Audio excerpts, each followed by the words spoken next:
The broadcast is now starting. All attendees are in listen-only mode. Good afternoon, everyone.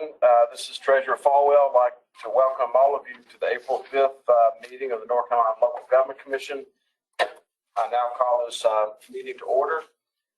Cindy, would you call the roll for purposes of determining quorum? Yes, sir. This is Cindy Aiken, Assistant General Counsel, LCC. I'm going to go in reverse order today just to change it up. Treasurer Falwell.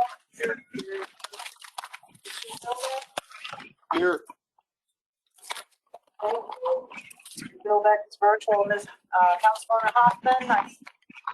Here. Virtual. Ms. Harvey.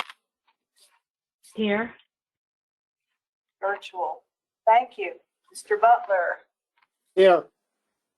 Virtual. Thank you. Mr. Burns. Here. In person. Thank you. Secretary Penny. Here. Thank you. Also by virtual, Secretary Marshall. Here in person. Auditor Wood. Not yet. Unless she's called in. Auditor Wood, have you called in? Or counter is present when she gets here. Yes. Okay, you have a quorum. And for staff, please. Yes, Sharon Edmondson, Secretary, is here. Jennifer Wimmer is in person. Susan McCullen, in person. Debbie Tabasco, is Lewis calling? No, thank you. And Cindy Aiken, that's me. That does it. Thank you. Good. Thank you. If you'll stand and join us for our Pledge of Allegiance, and Secretary Marshall will lead us in our toast to the flag.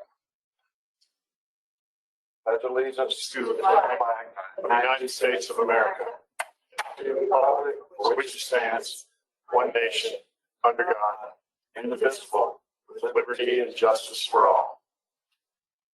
I salute the flag of North Carolina and pledge to the North State love, loyalty, and faith. Thank you, Secretary. Members, we have a conflict of interest statement. Please take a moment to review the proposed agenda. Does anyone present have an actual potential or the appearance of a conflict of interest regarding the matters that are before us?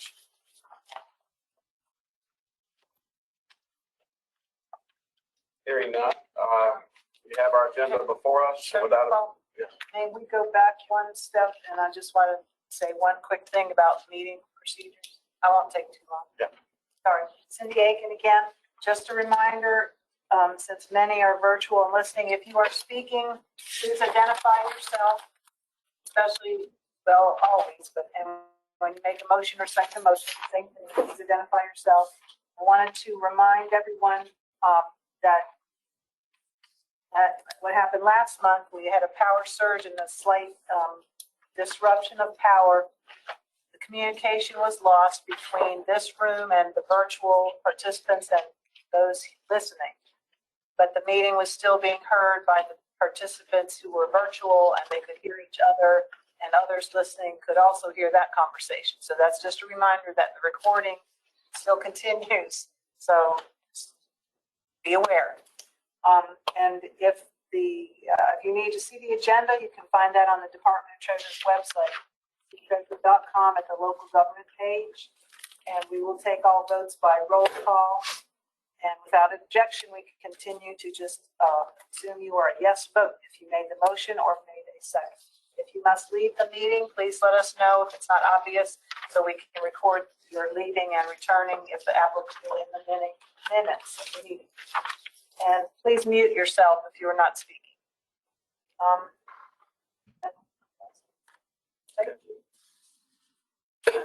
Hearing no conflicts regarding the agenda that's before us, we'll consider the agenda to be before us properly, and I'll ask for entertain a motion to approve the meeting minutes of March 1st and March 23rd. So moved. Thank you, Mr. Burns. I'll second, but I wasn't at the 23rd meeting. Okay. That's all right. Okay. Motion second being made. Any further discussion? Hearing none, the clerk will call the roll. Okay. The minutes of 2 meetings in March. Burns, Marshall. Wood is not present yet. Secretary Penny.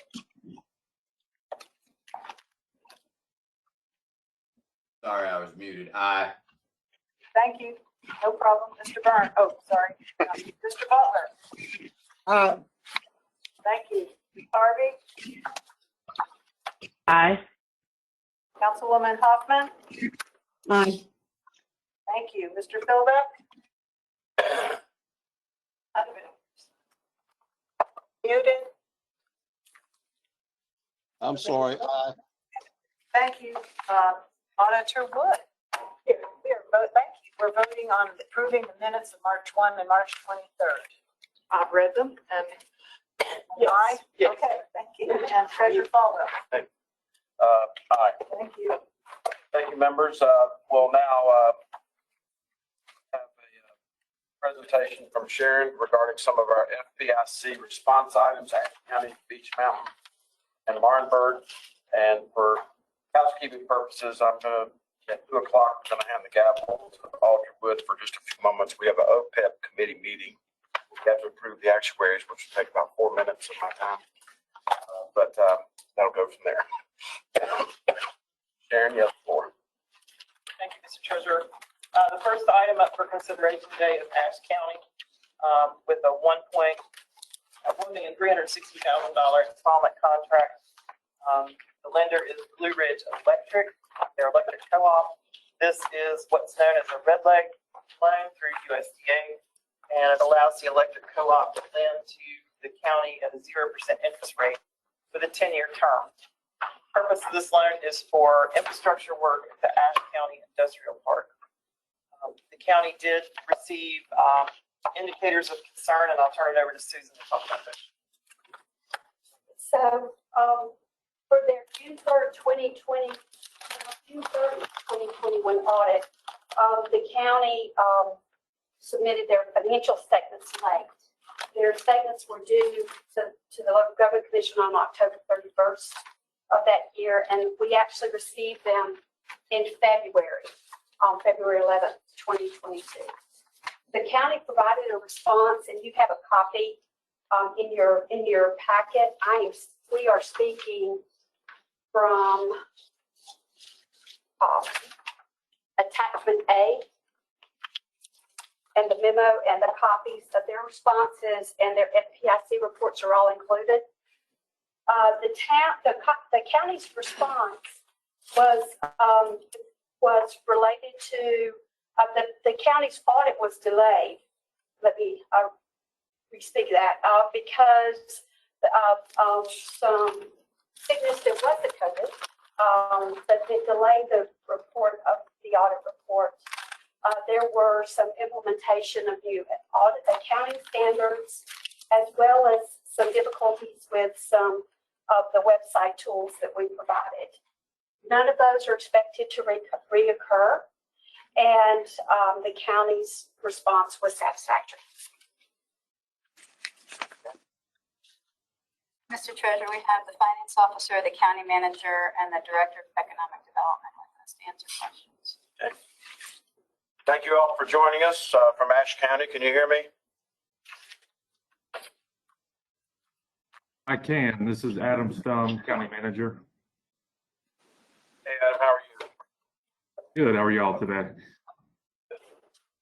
As you know, Adam, my wife is a Reeves from Twin Oaks, so very familiar with Ashe County. So Excellent. great place. Do I hear a motion to accept staff recommendation to approve the financing of the industrial park for Ashe County? So moved, Nancy Hoffman. Second. Thank you. Further discussion? Hearing none, the clerk will call the roll. Hoffman motion, that sounded like Mr. Butler. Second. Auditor Wood? Aye. Thank you. Secretary Marshall? Aye. Thanks. Secretary Penny? Aye. Mr. Burns? Aye. Ms. Harvey? Aye. Thank you. Mr. Philbeck? Aye. Treasurer Folwell? Aye. Thank you. Ashe County, this is Treasurer Falwell. Just one quick question. I'm noticing your OPEB liability is nearly $10 million. Is that still growing? Are you still offering post-retirement healthcare benefits? Or is this a number that you've been doing for a while?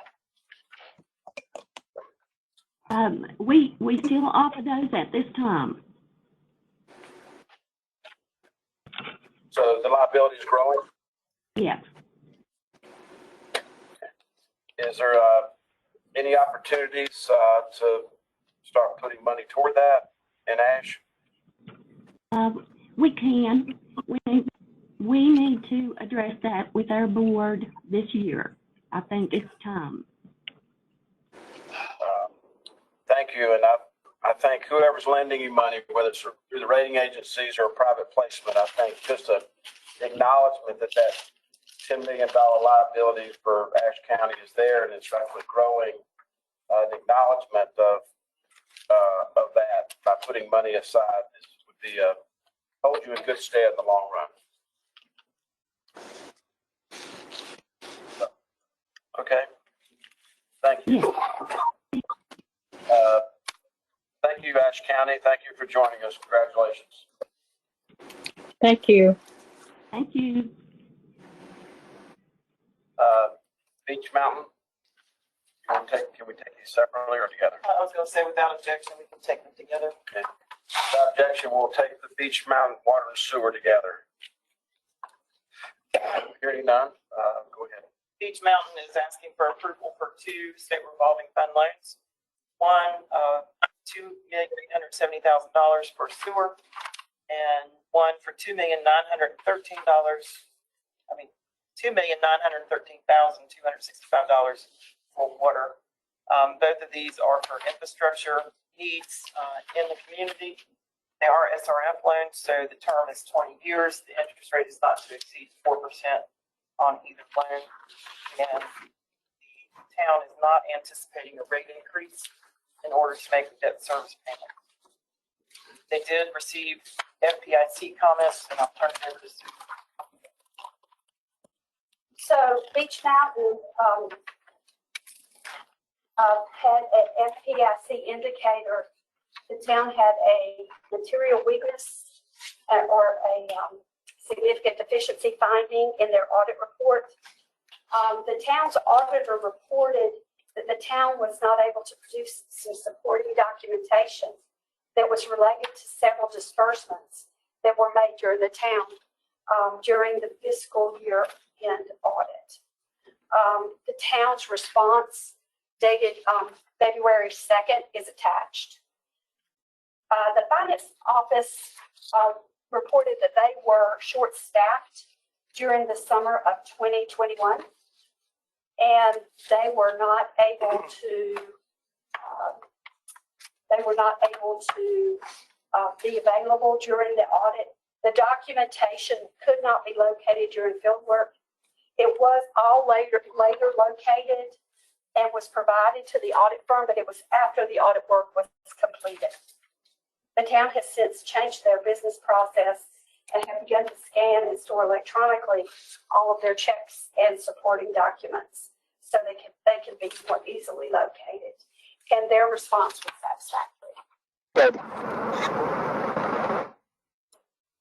And who's joining us from Beach Mountain?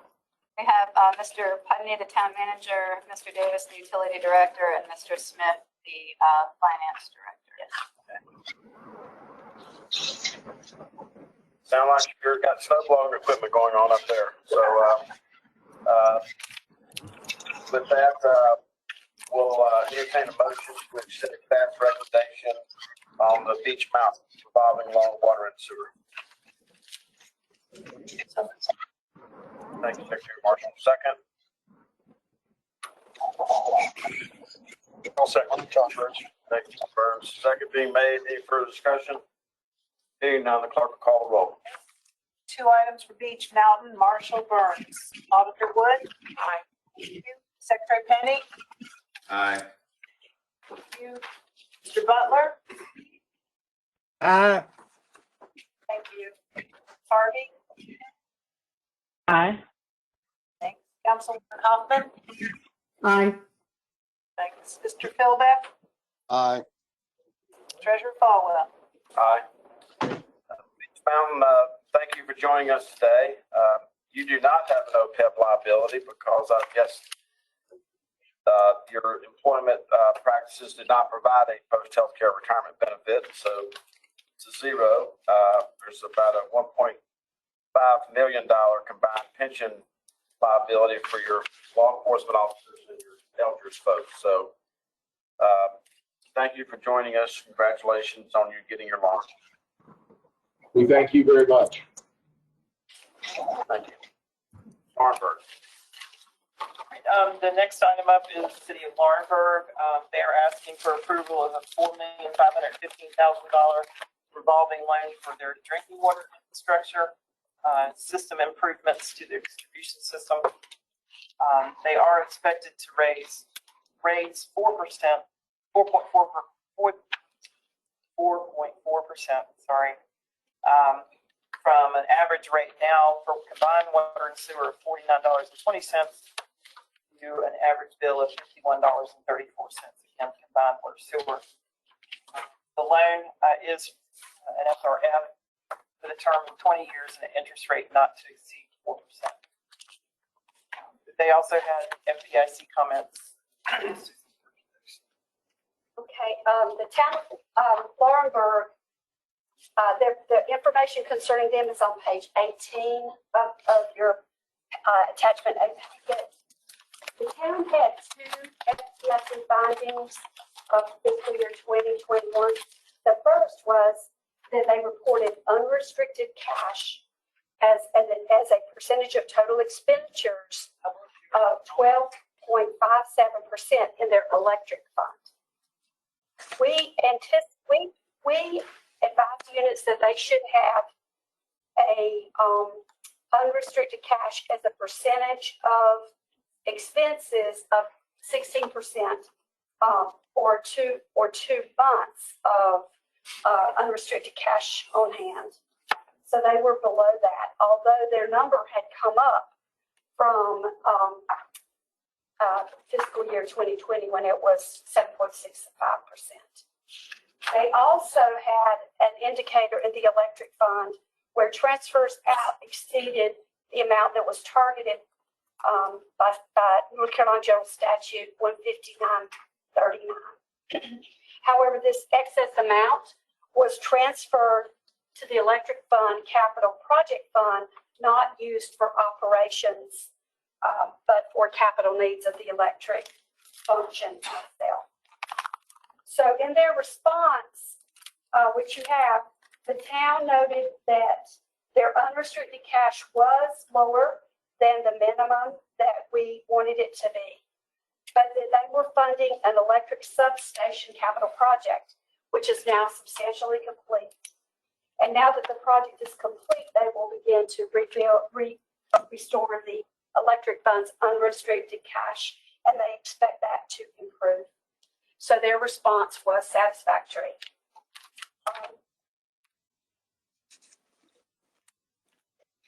Staff's recommendation is Approved.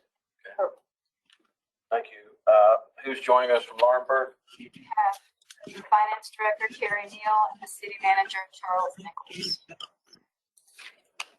Thank you for joining us. Before I ask for a motion, a second, just a quick question. For East Charter and East Laurinburg, the water and sewer of East Laurinburg is coming from where? Laurinburg. Okay, good. Do I have a motion, a second, to take staff's recommendation to approve Laurinburg? So moved, Nancy Hoffman. Thank you, Ms. Second. Hoffman. Second, Mike Philbeck. Thank you, Mr. Philbeck. And any further discussion? I do have a question. Yes, ma'am. I mean, I see that they intend to rebuild this back. They also are going to raise the rate 4.4% or up to that. That's for the debt service and the operations. How long, paying it back? Are we talking about 3 years, 5 years to get it where we'd like to see it? Or is that something that's can happen faster than that? With the rate structure they're talking about, it probably will be just maybe 1 or 2 years, because they had an increase of about 5% in 1 year. So it should be, assuming everything else stays sort of the same and their collections stay. Okay. Thank you. Have a motion and a second? Yes. I do. Hoffman, Philbeck. Just too busy eating. All right. Barnberg, thank you for joining us. We're getting ready to vote, but just wanted to inform you that your OPEB liability is $2.5 billion, and your unfunded pension is about $5 million, a little over. On the OPEB liability, are you still offering post-retirement healthcare benefits? So is this liability growing?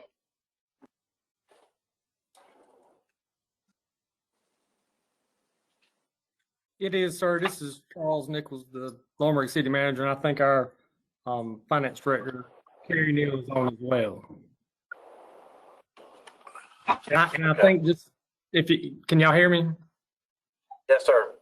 Okay, and just for clarification too, with the question before, I think the finding is related to the electric fund, and the financing was on the water and sewer side. So I think the electric fund will build up. We had a $3.5 million capital project for the substation that was paid for out of cash, and the rate that's being discussed about increasing will be the water and sewer rate.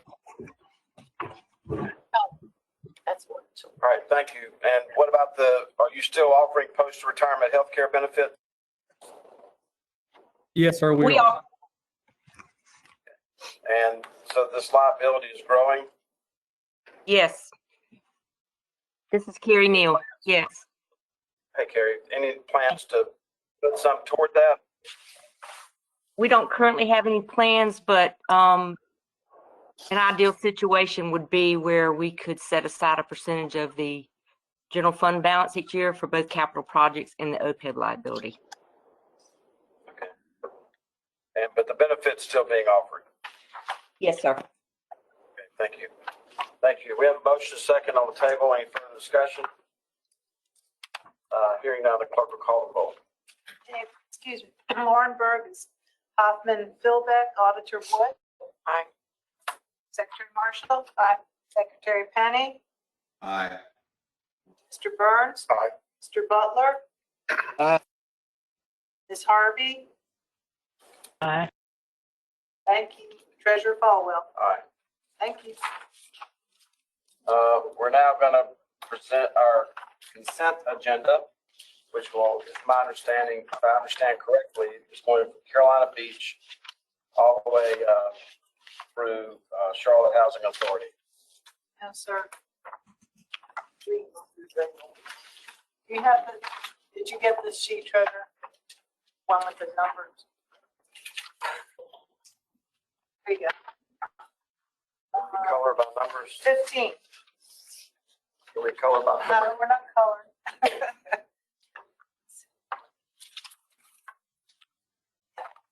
Through green. Okay. I'm just-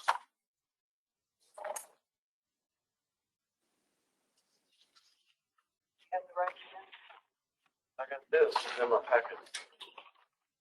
Let me help you there. Teacher.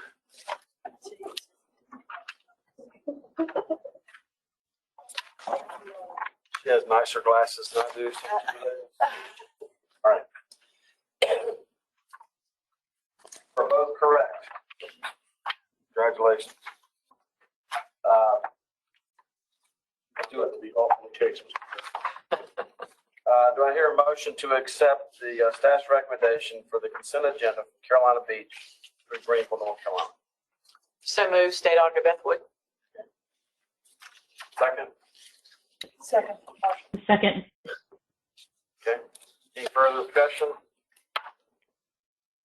Hearing none, the clerk will call the vote. That was Auditor Wood and Secretary Marshall, the first, second, so to speak. All right, Secretary Penny. Aye. Thank you. Mr. Burns. Aye. Thanks. Mr. Butler. Aye. Thanks. Ms. Harvey. Aye. Thanks. Councilwoman Hoffman Aye. and Mr. Philbeck. Aye. Thanks. Treasurer Falwell. Aye. Thank you. No one's on the phone from Greenville, I imagine, is there? I just want to take an opportunity to mention, I believe I'm saying this correctly, that through the local government commission, we were able to get Bethel to partner with Greenville Utilities Commission about a year ago or more. And everybody thought the world was going to come to an end. I think what we're seeing now is what's being reported back to me is that once this merger took place, the water and sewer rates have actually fallen. Okay, say that a little clearer. Yes, Greenville Utilities and the town of Bethel completed their merger as of July 1st, 2021. And I actually spoke with Mayor Brown from Bethel just a couple of weeks ago, and everybody is happy. The rates are lower, the service is better. We're adjourned.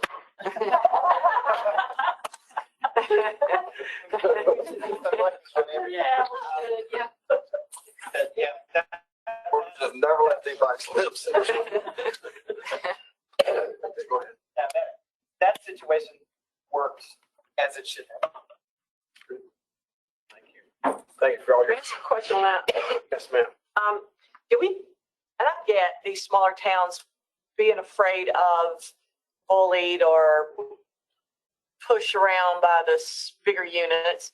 Did anybody put any precautions in place to make sure that the smaller town like Bethel was protected, taken care of, or did this just happen naturally? Well, in this case, Greenville Utilities just took ownership of the Bethel system. So in some instances where you form a party where there's multiple entities, then those entities all have representation. In this case, they just took ownership. ownership. Okay. Bethel was giving up a liability, which was probably pretty accurate. Okay. Thank you. Well, credit goes to both of them. And I'm not going all through all these, but Greenville has $100 million OPEB liability. They're only one on the list this week that actually has $7 million. They have a $107 million liability and net liability of $100 million. So they have started recognizing the problems. Congratulations to them. May I point out one thing? Yes, sir. Treasurer.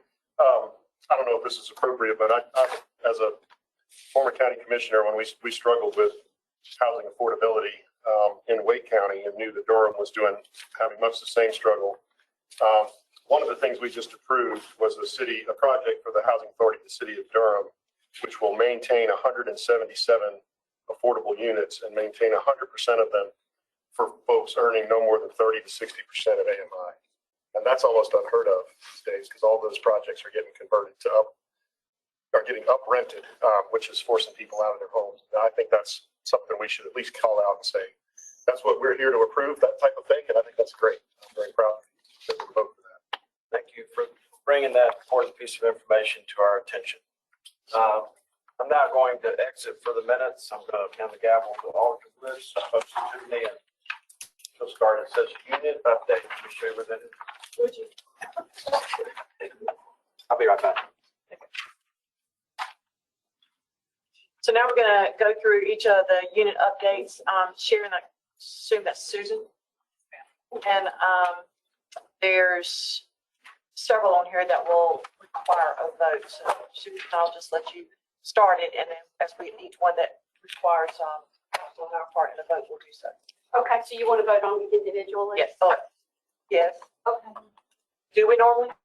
We can. All right, so go through them, and then those that you say, this will take a vote, this will be yours, then we'll go back and vote on all. Okay. All right, sorry. That's okay, thanks.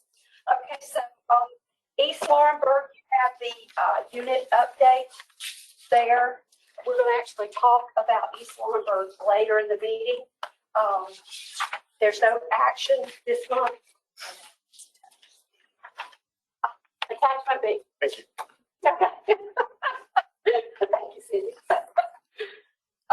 For the town of Eureka, you have the unit summary.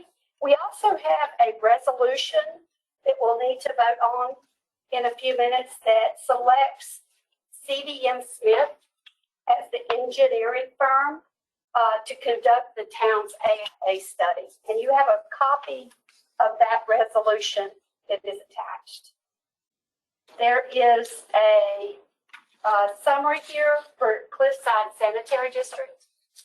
I don't have anything for you to vote on for this one, but I did want to follow up on an item from last month's meeting. Last month, we approved a rate increase for CSD, which is Cliffside Cemetery District.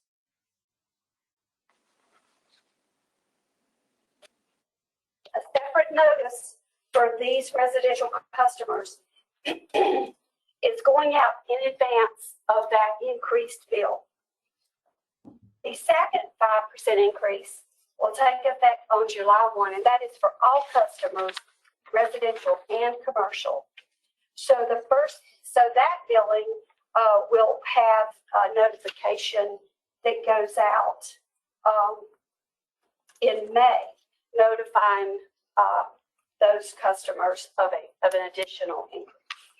So we did do what the commission asked us to do, which was to make sure those customers were aware of that. So moving on to Kingstown, you have the update there, and there are no items to vote on for Kingstown.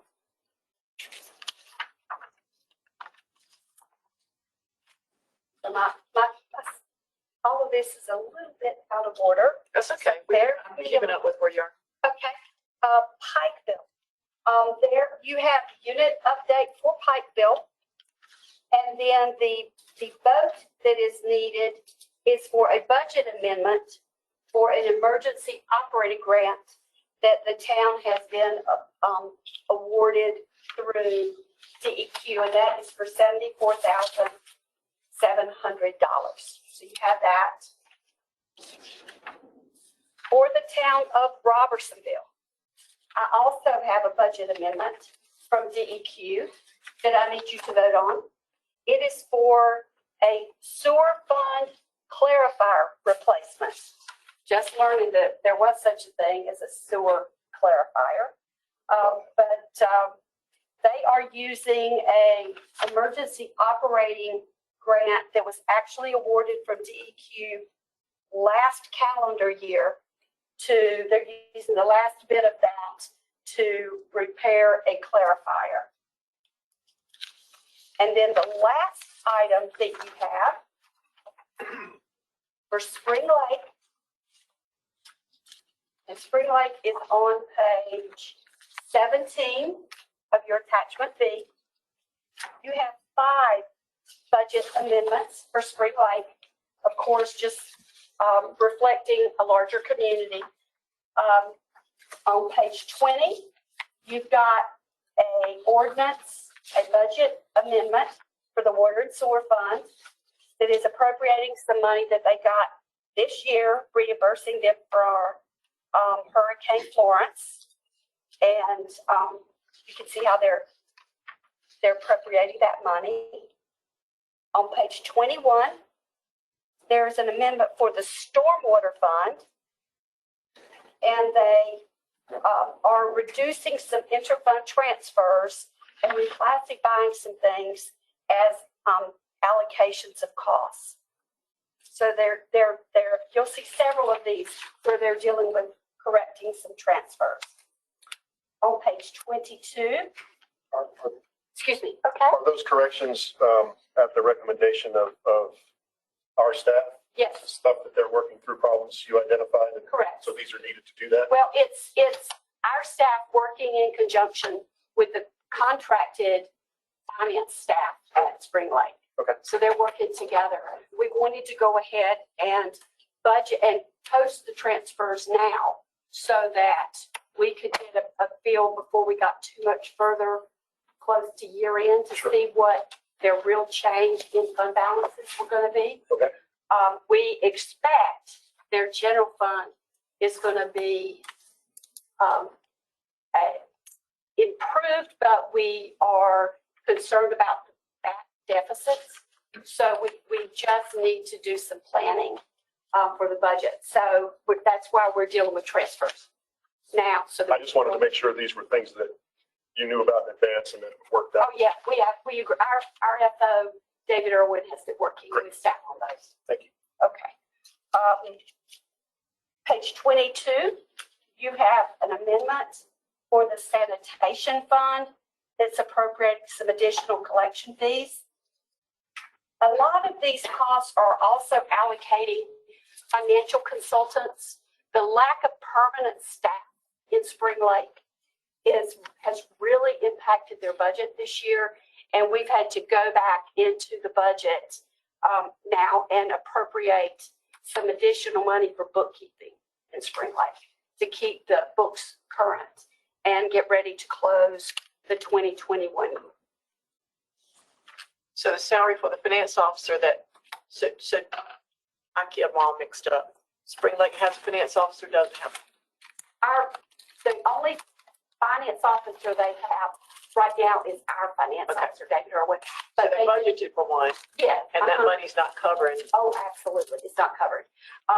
But they do have some very strong contract people in place that are able to lead fiscally. So we're the finance officer. They pay us? No. Might need to rethink that. So you might need to rethink that because you have to budget for a finance officer every year because it's required by law. They're using that to pay their contractors, of course. Page 24 of 26, you'll see again correction or changes to interfund transfers.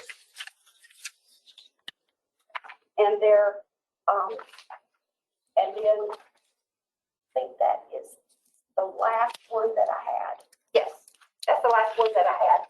And those are all the items that I needed you to vote on. So, Rita, go ahead and give an update on Scotland Neck. It's in that list. I will give an update on Scotland when I talk about fiscal accountability, the fiscal accountability. Got it. Okay. So we need to, we're ready to vote on that. yeah, we need to vote on all these items that say action items, and that's about 4 of them. So do we hear a motion to approve those items that need action items? Now I'll just, let me list them. Hang on. I can do that. Okay, that's just in the, Eureka, Cliffside Sanitary District, huh? Go ahead. okay, sorry, one resolution for Eureka, that's to approve an AIA and engineering firm to do their AIA. Yeah. One budget amendment for Robertsonville, one budget amendment for Pikeville, and 5 budget amendments for Spring Lake. Do I hear a motion to approve? I'll move to approve. Mike Philbeck. Thank you, Mr. Philbeck. Second? Marshall, second. Seconded by Marshall. Any discussion? Just a question. Madam Auditor, thank you. And I forgot to announce Mr. Philbeck somehow has got himself on I think a property tax reassessment committee in this county, so he'll have to leave at 4 o'clock. So I don't know why he would do that, but he did. We've had letters go back and forth regarding now the resignation of the town attorney of Spring Lake. And there is a lack of information regarding billable hours in the past that we have not been. It's on the agenda. Okay. It's on the agenda for later. Good. Do you want to? I withdraw my remarks. Oh. I'm ready to vote. If there's no further discussion, I will have Cindy call the roll. That was, for all of those amendments and resolutions. Philbeck, Marshall, Auditor Wood. Aye. Thank you. Secretary Penny, Aye. Mr. Burns. Aye. Mr. Butler. Aye. Thank you. Ms. Harvey. Aye. Thank you. Councilwoman Hoffman. Aye. And Treasurer Falwell. Aye.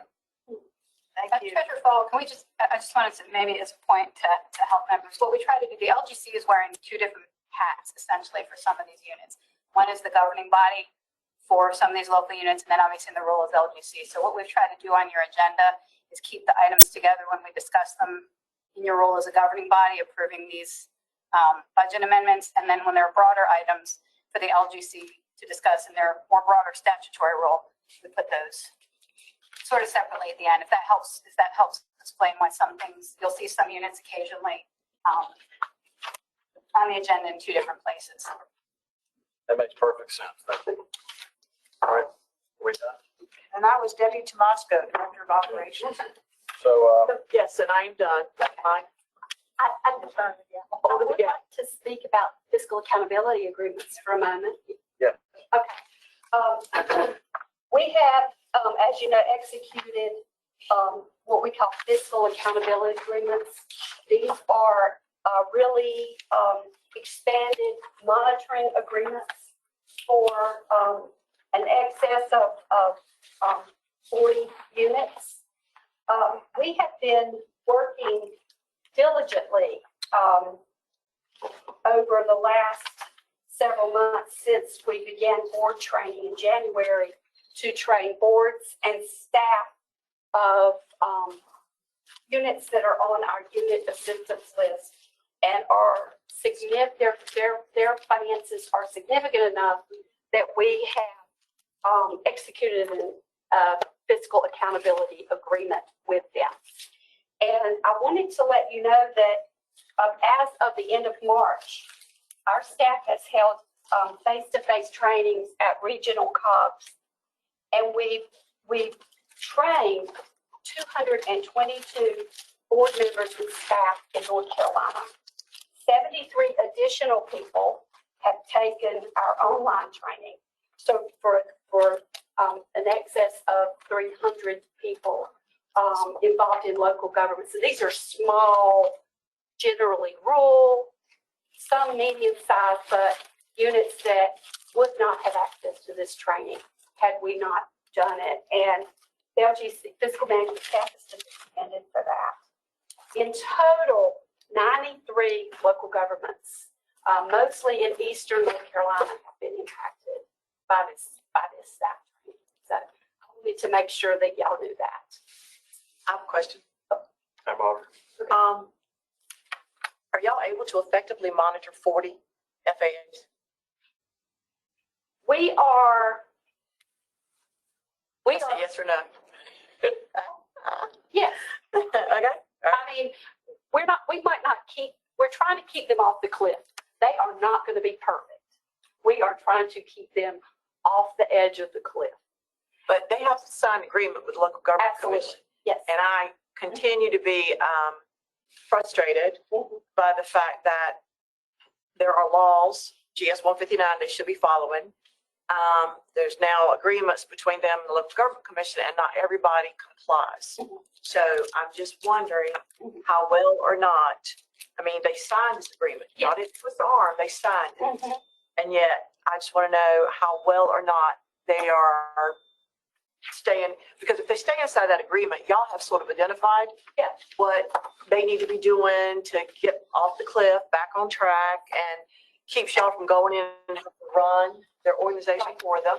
So I'm just interested to know how well or not the compliance with these agreements are. Now the agreements are limited. The agreements say that we're going to provide some training, and some of them it's required they take it. There's a unit visit. We agree to do a unit visit, either virtually or in person.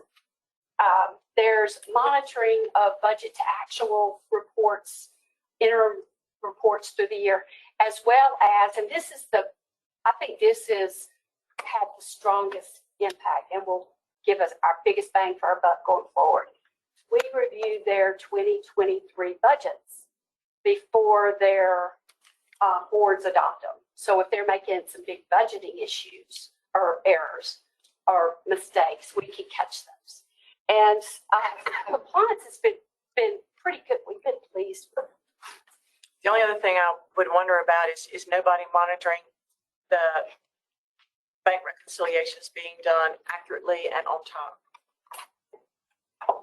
Now, when we go for a unit visit, we talk about bank recons and we look at those. But we don't, but we have not done unit visits. We're working towards that. We'll be doing unit visits for these. We talked yesterday about starting to plan those. Because the bank reconciliations. We'll be talking about that. We talk about those in our meetings. But talking about them and them doing them, two different things. Oh, yeah. Spring Lake said they were doing them, told their board they were doing them, and yet they were not correct and they were not timely. So again, and what I'm finding in these units that are stealing money, the embezzlements are incurring is the bank reconciliations not being done well and on time. So that's another, I don't know, down the road or in the future, we start to add that to sort of a monitoring. They certify that they're being done. You have to look at them. I mean, you have to. But what are you doing about them when they're not? Somebody that knows what a bank recon is has to. That would be y'all. And that, yeah. That would be y'all. We do that. We don't just say, are you doing them?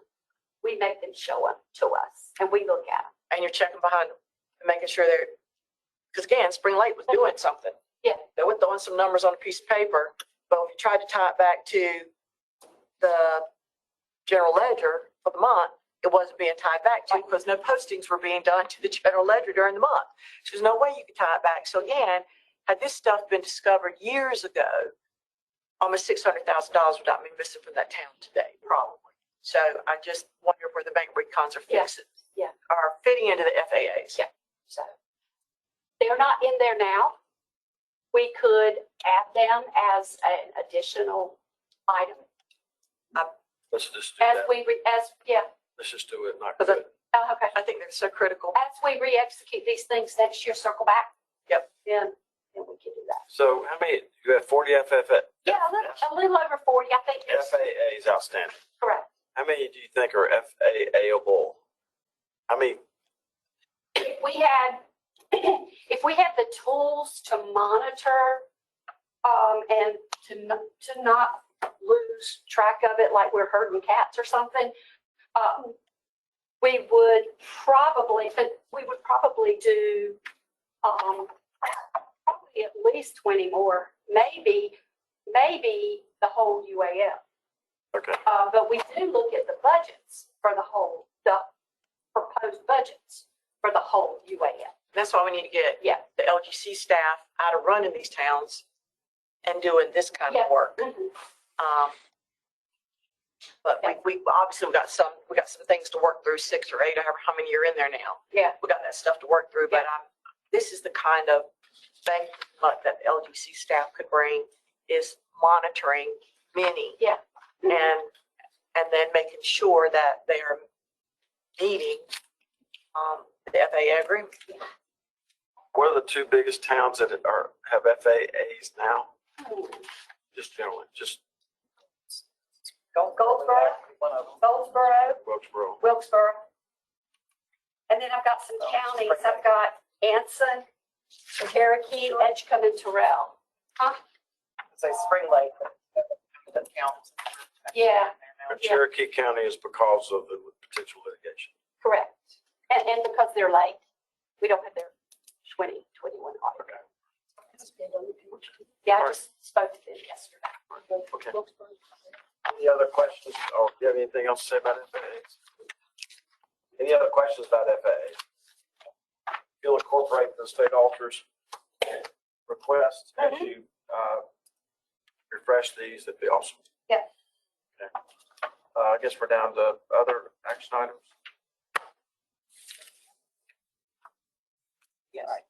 So we'll move now to attachment C. You have a resolution before you to convert 3 SRF loans to VUR grants. SRF are the revolving funds from DEQ, and these are 3 towns that the SRFs have been awarded, but the town has not started the project and has not started to draw on the loan.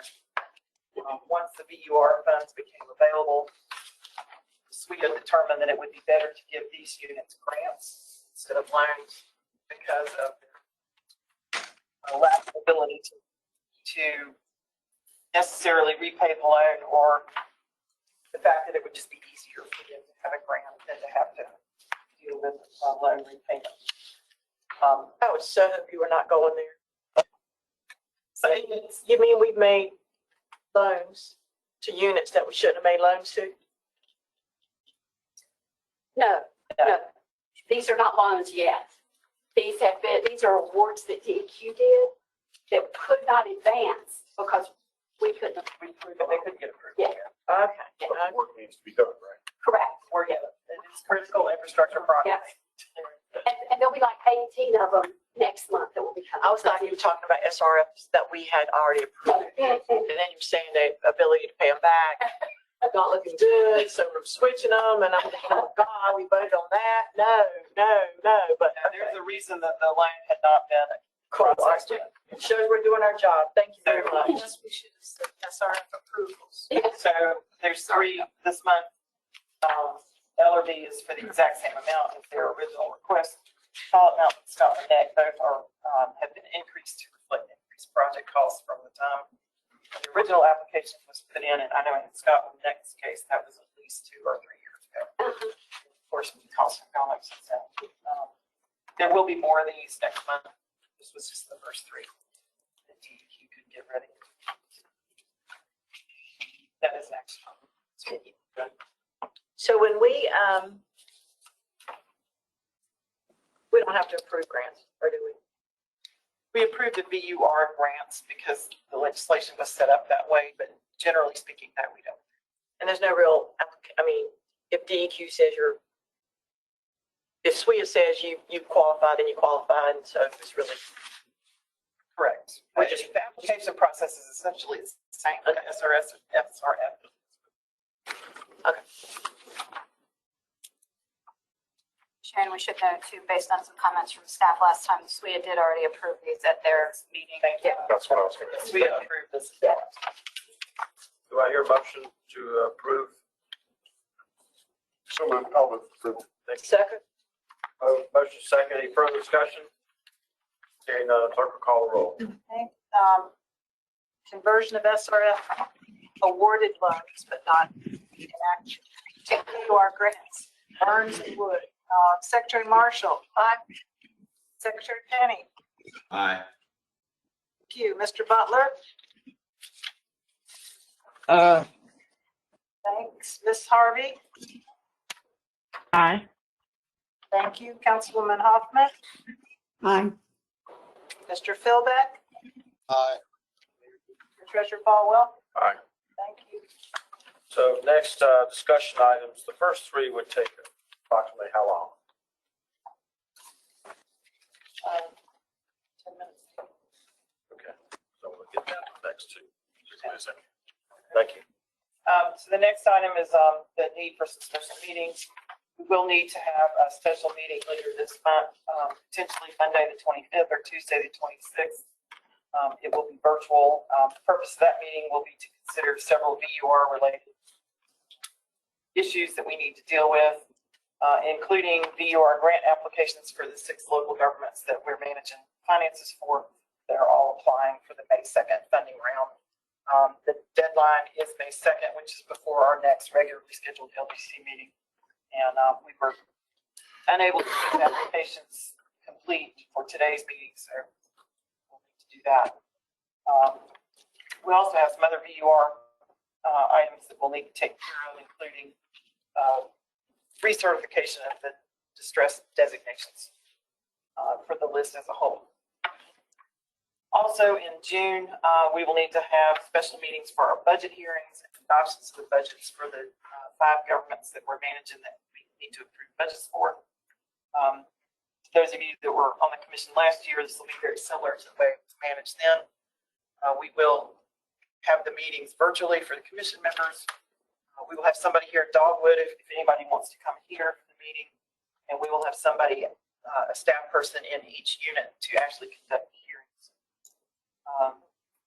Right now we're looking at Tuesday, June 13th, with hearings at 5, 5:30, and 7. Tuesday, June 20th, with hearings at 5:30 and 7. Those are Mondays on my calendar. There, yes. Okay, sorry. Monday's not Tuesday. Okay. And then the 27th, which I'm assuming is also a Monday. I don't even know what that is. Which we had Monday back. Yes. A lot of ways. June the 27th, we would have a special meeting that afternoon just to approve the budgets. How long will each of these special meetings for the hearings be? The hearings, we don't anticipating lasting a very long time for most of these units. Okay. It's possible that Pikeville, Kingstown, Spring Lake, or Robertsonville could have attendees. I just have a little PTSD from Wake County budget hearings, so Don't run hours. 14 hours. Last year, I don't think any of them ran more than 30 minutes. Okay. Robertsonville may have been longer, but Maybe that was that library issue. Yes. The library. Yeah, I don't expect it to be, well, Spring Lake. Spring Lake. Spring Lake and Robertsonville could potentially. May I go back to one item? Yes. So I'm back on the special meetings. I'm sorry, yeah, and you said there will be discussion of VUR grants for the 6 units that y'all are taking over. That will be applying They're applying. for. And what is that discussion about? We're gonna say yes or no? Or we're just gonna As list it? the elected body for those individual units needs to approve the fact that we're applying for grants. So I'm giving grants. Spring Lake, you let $600,000 out the door. Yes, You're approving us applying for a grant. We're not awarding the grant. I get it. But that says a lot when the LGC approves you. It's kind of a conflict of interest. It is somewhat a conflict, Yeah. although Statute. the SWIA will have to actually approve the grant in addition to the I commission. get it, but I'm just having heartburn over allowing somebody that let money go out the door under their noses because of their poor oversight. Poor oversight. There was nothing sophisticated. There was nothing collusional. There was not, if that's a word. Nothing. It is now. Nothing. It just went right out the door. And I'm gonna now let them use other taxpayer dollars to help them with their water and sewer system because they ain't got no money because they let it get stolen. I'm just venting a little bit. But there's just got to be some consequences to these local governments whose elected officials do not take care of its citizens. So there you go. There's a substantial amount of work that needs to be done on the utility system in Spring Lake. That's the point. That's the point. That's always the point. It's always frustrated me is that they don't manage well, and then people are going to be drinking crappy water, no pun intended, because they didn't take care of their water and sewer systems, and they let them get to that point that the citizens' health is at stake, and then they come to us, and we can't do anything but say yes. That is what is so frustrating. So, in a proactive perspective, I want to work harder on these local elected officials that are not taking good care of their citizens. So could we ask, Because we can't, to Commissioner Burns, we can't say no. no, we can't because these are public health issues. That's right. We cannot We say could no. ask for somebody else to manage. the That's what I was project. going to suggest. That's what I was going to suggest. There'll be a regional partner there that will be that the project will describe, and you'll see that resolution. It'll have a description of that regional project generally. So Led by DEQ. either by DEQ or DEQ will definitely be approving the project. But what I'm suggesting is that the regional partner might be able to run it. And in this case, in Spring Lake's case, it's Hartman County.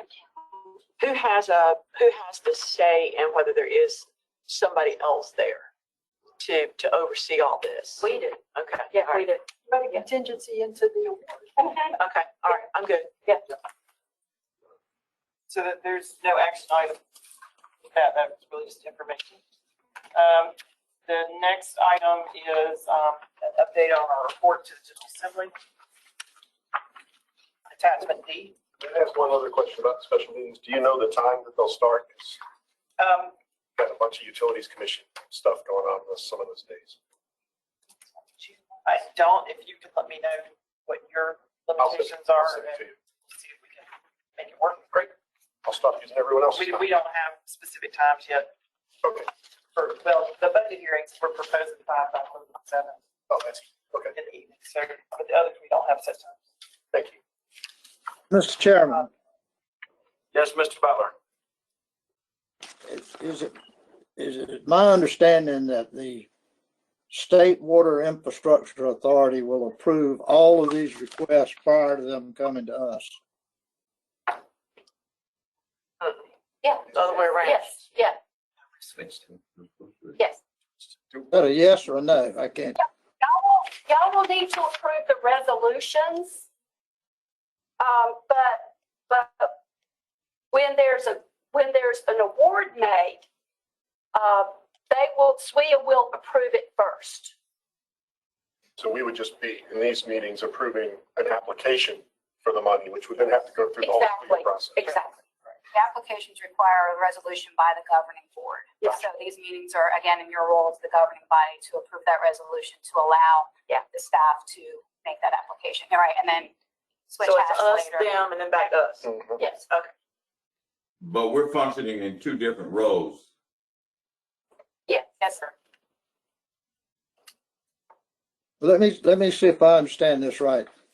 We're approving for them to make an application. Then once the application is prepared, will the State Water Infrastructure Authority sign off on the technical engineering soundness of what the project is prior to it coming to the LGC? Yes. Yes. They will. Who said yes? Susan McCullen. They will. Okay, so We'll bring you back. now back to Spring Lake, when you were talking about it's going to be a regional approach. What kind of region are you talking about? There'd be a regional partner. Not a regional We're partner. currently looking at utilizing Harnett County capacity. But nothing's been finalized at this point. Yeah. We're just starting those discussions. We've got permission from Fort Bragg to utilize a force main. Yeah. That runs in between Spring Lake and Harnett County system. But right now, that's where we're heading. Yeah. We don't know for sure that that's all going to work out. We've still got Is that Auditor Wood speaking? Sharon Edmondson. Apologize. Okay, yeah, okay. And has this organization been formed yet? Is this an intergovernmental transfer or intergovernmental agreement, or are you going to try to have some type of formal authority? It would be an interlocal agreement.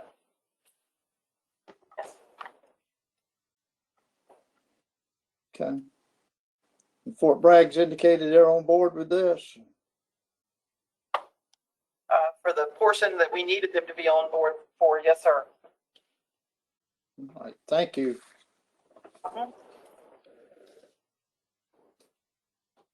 Anything else?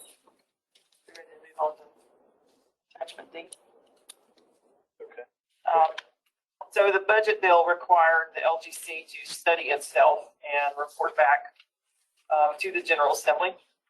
And we were required to develop a plan that would transition the system for monitoring the financial operations of our units that does all of the following. And there's 9 items listed there. I won't take the time to read through all of them.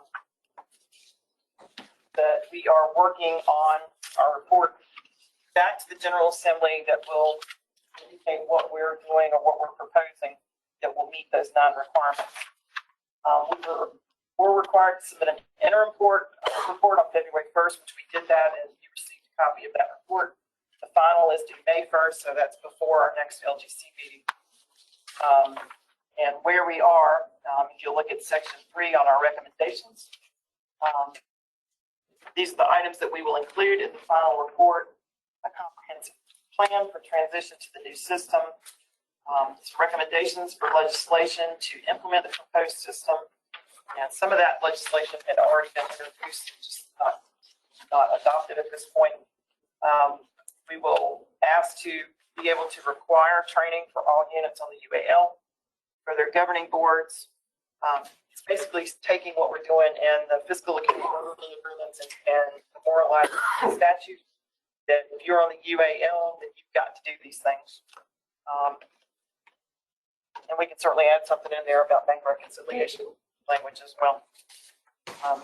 We would also like to have the LGC approve debt at lower levels than it's currently required for units that are on the UAL. So, for example, right now, if you're on the UAL, you can still borrow anything for anything that has wheels without coming to the LGC, and we would like to restrict that some because people can get in trouble with fire truck loans just as easily as they can with everything else. We would require Fire trucks are expensive. Yes, they are. I told the group the other day that some folks had stretched the definition of anything with wheels. We would require interim event reporting of all units, and this would be anything that happens in a unit or unit that has the material adverse effect on their finances. So, loss of a major employer, significant drop in tax base, all kinds of things. They would be required to tell us about when it happens or within a certain time frame, and not wait for us to find out about it when we get the annual audit a year later. Sure. Yes, ma'am. But this also includes loss of key personnel in these. Yes. Yes, it would require turnover in the finance officers position as well. Intercept sales tax revenue for anybody whose audit is at least a year late, and we would hold that until the audit was completed, and we would ensure that the auditor got paid. Yeah, that's been introduced and not adopted. Makes the auditor too happy. Is that what you think? Roll call vote on that. We would ask the General Assembly to notify us anytime a new unit that falls under 159 is formed. Right now, we find out about those just by reading about it in statutes or in the newspaper. And finally, we want to ask for increased amounts of fidelity bonds. Right now, finance officers are required to only have a fidelity bond of $50,000. As we have seen with several units recently, that's not nearly enough. And we would ask that that amount indexed with the unit's budget. So the units with larger budget have larger bonding requirements. Also, we would ask that if a person cannot be bonded, that they cannot be hired.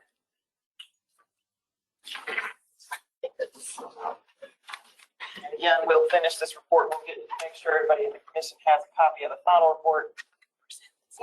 Any questions about attachment D? Yeah, I was just going to say, with everything that LGC is trying to do, if there's not some teeth, they're going to keep right on doing things the way they want to do them. And the intercept of sales tax is huge because you can't get your financials done if you don't have your reconciliations done and your books in order and your stuff posted and blah, blah, blah. So that leads to a lot of things having to be taken care of. So this is awesome. I'm so excited. Okay. Not that this is all about me, but I'm just saying y'all cannot make these people do what they should be doing if you don't have some teeth somewhere. And this is perfect. This would be a little like a country music song. So Yep. we're gonna burn you down now with Spring Lake. Yep. Go ahead. Yep. We got Spring Lake up there. Is there Secretary anything, Martin. is there anything in here to mandate criminal prosecution in certain circumstances? Mandate a referral, we can't make a DA do it, but mandate a referral, which might be a stronger impetus for them to go ahead and take action. there's nothing in there to that effect now, that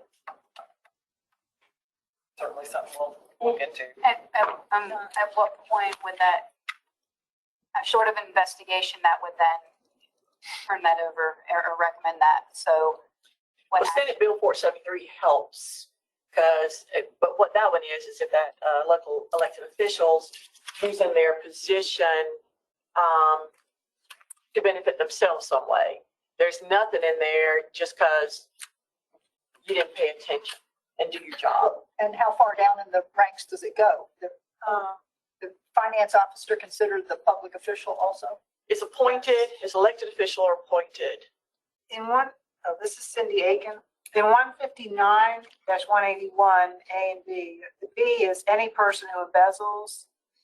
So, I mean, that's already in there. But that's but you're that's talking against the about law. I'm talking about stuff that's not against the law, but should be. And Senate Bill 473 helps us with that. Right. The other part, and this is just a misdemeanor, if you make false statements as a finance officer, governing board member, other employee, approve a claim or bill knowing it to be fraudulent, erroneous, or invalid, or make a written statement. There was one case about this on the coast, I think somebody named Davis was a finance officer. Or if you willfully fail or refuse to perform any duty imposed. So some of it's already built in, but it just seems like there's a gray area. And I'm not a criminal law expert, but it's not. Yeah, it's but that's a good suggestion to have the General Assembly consider additional, like you said, referrals or something. And there may be some stronger other defining characteristics where it could be a felony because district attorneys are not very happy about misdemeanor charges. These are they look at them as civil matters. With Senate Bill 473 is a Class H felony, and but it's elected officials and appointees. So in some cases, your finance officer is appointed and reports directly to the board. But some cases, the finance officer reports to the town or city manager. Yeah, so it wouldn't be. But 473 only covers elected officials and appointees, right? That's right. I have to go back. I'm pretty sure it's only appointees. It's not anything lower than. Mr. Chairman. With the interception of sales tax, is that going to require us to hold it in escrow, or are we going to pay it out to anyone? At any The point? idea, I believe, is to hold it in escrow until the audit is complete, at which time it would be paid to the auditor and anything left over would go at that time to the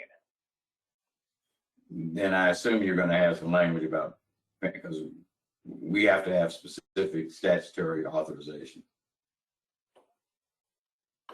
Yes, sir. Okay.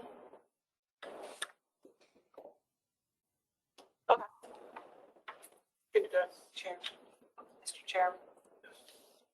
Sam Watts, Legislative Liaison, Department of State Treasurer.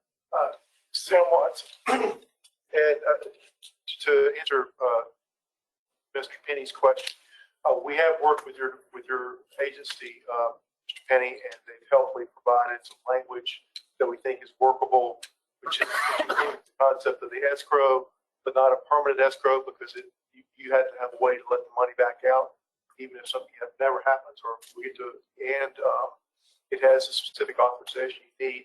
If your folks need more, we're happy to work with you on the details of that proposal. It has specific authorization. I didn't hear that. It has a specific authorization that we work with your staff on to let you withhold and put it in the escrow. It also has Withholding part I understand. But if I'm going to pay it out, does it have specific authorization to pay it out? I believe it does, sir. And if we get to the point where the language doesn't work for your agency, technically, we're very happy to incorporate your suggestions. And I know that has been a problem with other legislation. We did not have the authority to pay it out. we'll technically adjust that as needed. You need to have it in the statute. I know, that's what I mean. We're gonna have an escrow trying to get rid of it. I agree. I said we'll technically adjust that in statute as needed. Mr. Butler? Mr. Chairman, I was going to suggest maybe trying to get on the agenda of the annual meetings or regional meetings for the district attorneys and point out the importance of what's happening here and for them to see if they can take a more aggressive position. We're going to see what happened at the beach community where there was questions about the building that was sold. Has there been any action taken down there by the district attorney? The Spring Lake situation, what action, if any, will be taken by the district attorney in Cumberland County? That maybe these men and women that are our district attorneys across the state doesn't fully understand this. And if the media is more aware of their role they can participate in because they're elected. And when we find all these things wrong, it's up to them to put some meat in it. As Beth was talking about, Officer Wood, we need some way to try to enforce this. And the only enforcement there is really what is the district attorney going to decide to do?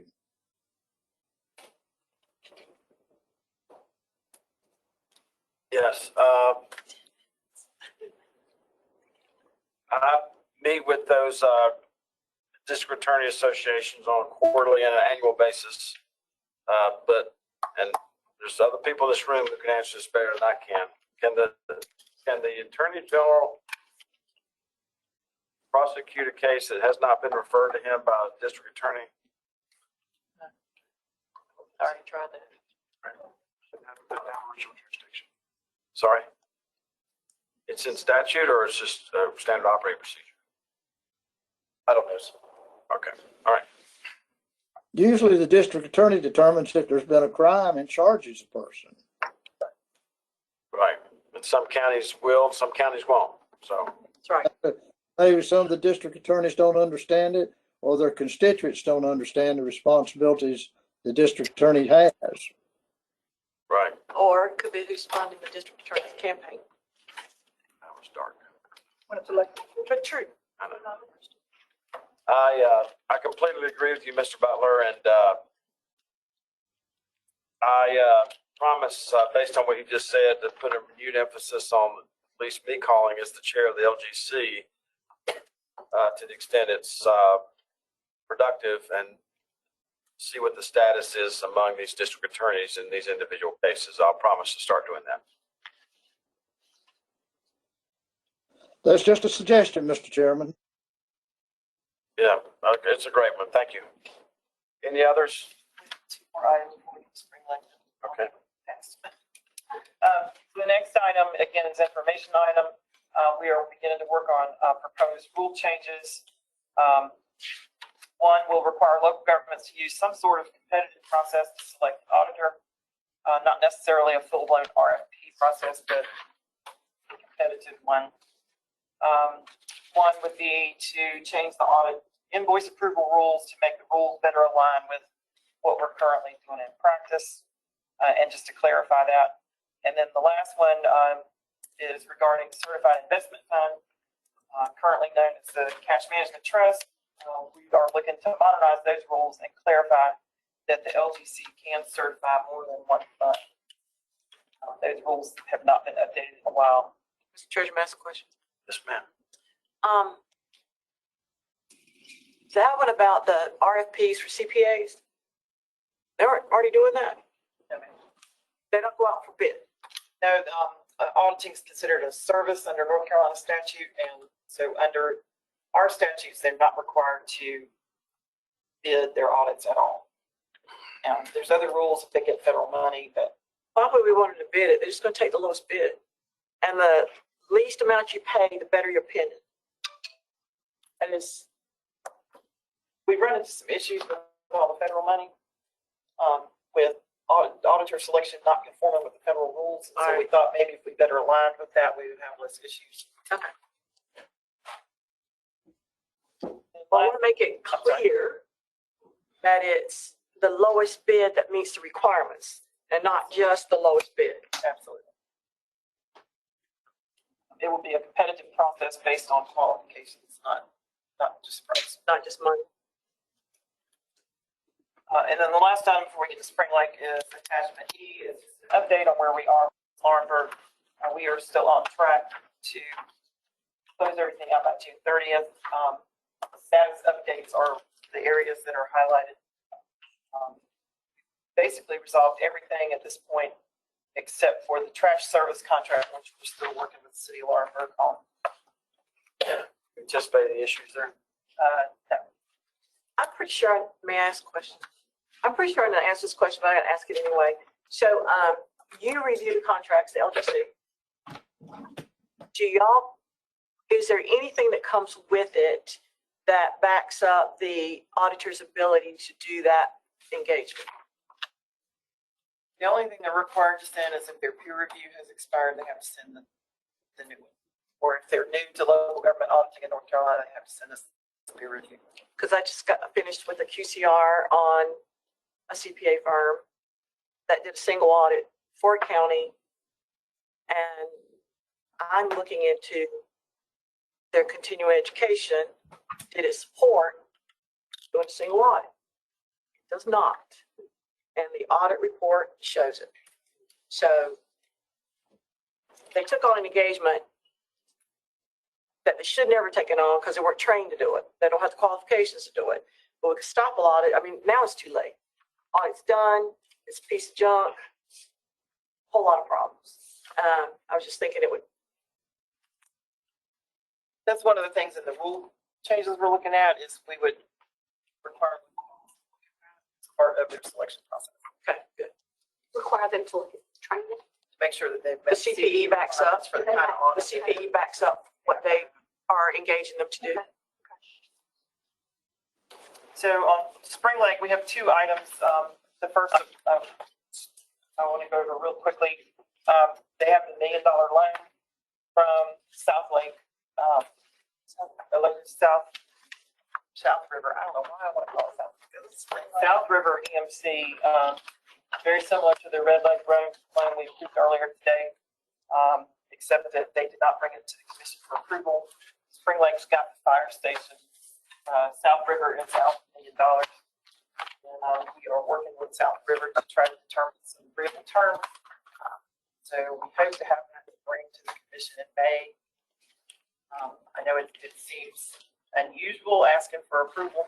Spring Lake has the fire station. Somebody's out the $1 million. Fire station or fire truck? Fire station. This is the fire station. Okay. The transaction has already transpired. So who's out $1 million? South River EMC.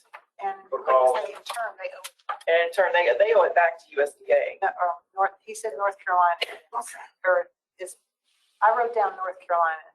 Ultimately, it's USDA. Okay. So, Now, what's the name of the other entity? Spring River. South River Electric Membership Corporation. All right, so Spring Lake got $1 million for a fire station from South River. South River. South River what? Electric Membership Corporation. Not Electric Cities, Yes, sir. a co-op. It didn't come to us. Right, so, It should have. so this co-op, what's the other little town again? Spring Lake. I mean, the other. South River. South River. So how big's South River? Covers Harnett County, a lot of Cumberland County. So they made this as a quote investment or loan. It's a USDA program where USDA gives money to the statewide co-op program. The statewide co-op gave it to South River. South River gave it to. It is a Loans loan. to Spring Lake. It's a conduit. Mr. It is a Chairman. loan. Yes. It's zero interest. Yes, sir. Yes, sir. Mr. Chairman, I've had lots and lots of dealings with co-ops. Their boards are elected by their membership. They get loans from the government at extremely low rates. It started from the Depression, and we're now building ski lifts in Vail, Colorado with co-op money. But but they have a USDA program in there. It sounds to me what I'm hearing, Sharon, is that South River, the co-op, the board approved some of their profits that they make to loan to the municipality of Spring Lake to build a fire department, which in turn would service an area of the South River Electric. And the loan would be repaid by, I haven't heard how the loan would be repaid to South River Co-op. Is that the way you understand it, Sharon? Yes, sir. We're still negotiating with them on the terms. The original terms were eight years. 8 years with at 0% interest. $125,000 a year. And we are trying to negotiate a little bit longer term to make it more affordable. Like, this is a USDA program. This is not coming from South River's profits. This is South River's taking the money right out of their own revenue? sir, it's a pass through from USDA. Yes, well, I have, USDA. it'd be interesting to see if another co-op in the state of North Carolina has funded a fire department within the municipal limits of a city. I've just never run into that before. And so Spring Lake was going to get the benefit of having an additional fire station, which I don't know if that's going to include any equipment or fire trucks or whatever they need. And the town would benefit some, but the trucks would also service the area outside of the municipality. Was that the rationale for South River to agree to finance this? I don't know for sure, but that seems logical because the county is also giving Spring Lake some money to help pay for this. So I'm assuming that was part of the deal, is that they would serve some of the unincorporated areas of the county in exchange for having access to this money. I would suggest, Sharon, or Mr. Chairman, whoever's doing this, is there be a very clear understanding about how far out the trucks would go away from the village or the town of Spring Lake. Are they going to go all the way to Dunn or the outskirts of Dunn and then leave Spring Lake without coverage while they've got trucks covering a tobacco warehouse outside of Dunn?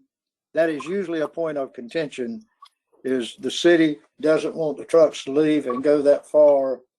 And that is just, I would suggest somebody discuss that before you run into that situation later on. The agreement's done now. I believe the agreement's already done, but we'll definitely review it. Well, that's just. So has this been done directly from the get-go? How should it have been structured? It should have come to the LGC for approval before the project was ever started. And will we have approved it? Depending on when it came to us. Because they didn't have Probably their not, audits. because they had so many findings in their audit. They didn't have their audits done back then, did they? There was a couple of years in there, they got them in on time, relatively on time. So we wouldn't have approved it because of a warrant associated with the audit, but also because of financial inability. I mean, sorry? I'm sure they had a few indicators of concern at the time, right? They would have. I can't say if this would have approved it or not. And Mr. Chairman, Yes. you could go to the Electric Co-op Association headquarters there in Raleigh and ask them how many times has one of the Blue Ridge, Star, Four County Electric, wherever they're scattered across the state, Lumbee River, asked how many times has a co-op loaned money to a municipality in the state of North Carolina. Okay. Councilman Hoffman, have you ever had a loan from the co-op around Greensboro? We have not. You'd take one, would you? I bet you'd take one. So is there any South River will get their $1 billion back? It's up to you. That's up to the 9 of you. That's why we're talking about this today, because right now, Spring Lake, there's no valid contract. to repay the loan. South River, Cindy, South River EMC has no valid paper. But it's void. They have no contract because even though they signed a note, deed of trust, they have nothing because they did not get LGC approval. They have made an equitable interest that they bring a lawsuit for. But when we talked about this last fall, it's our position that it ought to be made right with the EMC. How's this different from the economic development? This was the town itself for one thing. Yes, this is the town, and they actually have a fire station. But if I may say, there were a lot of issues in Spring Lake that you would call a perfect storm or dumpster fire, excuse the expression. Of course, they've had a lot of changes in personnel and a lot of changes in third-party vendors as attorneys, for example. This particular project, there might have been 3 different town attorneys involved, 2 for sure. Who were they? This, to get, I look about. I want to say it was Ellis Hankins, was previous, I believe, to the current town attorney. This closed, I'm using air quotes, in October 2020. But why there's a dumpster fire is because the town, unfortunately, they did this with the fire trucks too. They had work started on this land and the fire station before they had funding in place. So it was like, oops, okay, now we got to hurry up and get it because work's already started. The fire trucks, they took, the information I'm saying is what we were told by the town attorney. In the case of the fire trucks, for example, they took delivery before they had funding in place. Wouldn't it be the person lending them the money that should have carried all this? There we have a little soft heart for the EMC because they're not a bank that apparently somebody dropped the ball somewhere to figure out that, oh yeah, this should be approved by the LGC because it's for real property and that's it. But forgetting about the approval by the LGC, I'm just talking about as far as curing the documents. You can't cure the documents unless you go through, well, if I'm misunderstanding what your question is, Treasurer. You said there's no contract, there's no this, there's no that. Oh, the reason I say that is because it's a non-event. It's a void transaction according to our statutes. Was there a piece of paper at one time? They have paper, it's all signed, and if all they're missing is approval of the LGC. I recall that. I thought you were saying there's no contract. No, I apologize. What I did not say that very well. You mean there's a. Might as well be. It's void, it's because it didn't get LGC. That's right. All right. Yeah. I'm sorry. I'm sorry. I didn't mean to interrupt you. I thought you were. Go ahead. What we want to do is the town is getting some additional money from the county because the county, this is for the Manchester Fire District, and the county did want to have fire coverage in that area, in that district. So the county is providing the town with some additional funding to pay the debt service and run the fire station for a period of time. So what we wanted to do was, Sharon and I had talked about following up with South River, getting them to extend the loan so the payment isn't $125,000 a year, so that operating the fire station and paying the debt service is within the dollar limits of that extra money that they're getting from the county for a period of time. So that gives the town a chance to recover financially and begin to pay off the loan. I think that's what we were talking about bringing to y'all next month, was that kind of a deal where it's not a fiscal impact on the towns. Does that make sense? Where do we have where is it within our purview about a transaction? It's out of the goodness of our heart. It's out of the goodness of our heart. But we got to treat everybody that way. Well, all right. This is what their options are. They could bring a lawsuit and say, EMC. judge, equity, forget legal, now there's something called equity. This town has a fire station worth actually what's worse, the contract is for $1.2 million and the town only budgeted $1 million for it. And that's not overage, that's what the contract with the builder said, 1.2. But is that right? That's true. We They only found out that budgeted they $1 only million. budgeted. Go back to the options. For example, that's the option that EMC has. They have to pay this back to North, yes, thank you, unjust enrichment. Is the concept that they would argue for in front of the judge. You said, I thought you said options. Well, I don't know if they have any other. I thought you said options, but no, you're saying that's it. They could sue. Or the other option is to, I don't know, do they declare bankruptcy? They are supposed to, this is zero interest loan. And why, they owe it back to the North Carolina Electric Membership Corporation. And then Sharon said, North Carolina Electric Membership owes it back to USDA. So the EMC, is that what you're saying would file bankruptcy? Resigning and hanging out a shingle. Are you saying EMC would file bankruptcy?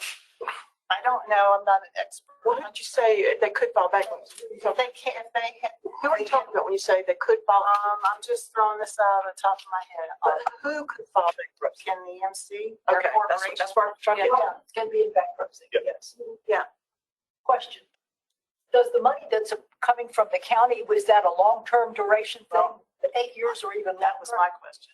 I'm not sure how long it is a number of years, but I'm not sure how many years or how much it is. My staff does have that information. I just don't have it with me today. But there is a period of time when they were going to get an increase But you don't think it's for the whole, amount. Excuse me? you don't think it was for the whole million to be able to pay back the whole million? I don't think with the requirement to cover operations there as well, that it might not cover the whole $1 million. But We had even. So when you're negotiating for extended terms, are you negotiating for lower obligation too? we weren't, We it just, just began talking with them yeah. and asked them if they would consider a different structure, Did you ask them if they would consider just taking less? not outright.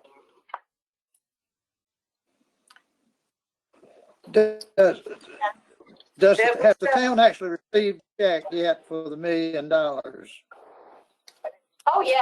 Yeah, Yeah. the station's already The built. station's built. They used $1 million to build the station. So where'd the other 200,000 come from for the, It's going to come from their general fund this fiscal how year. much do they have in general fund?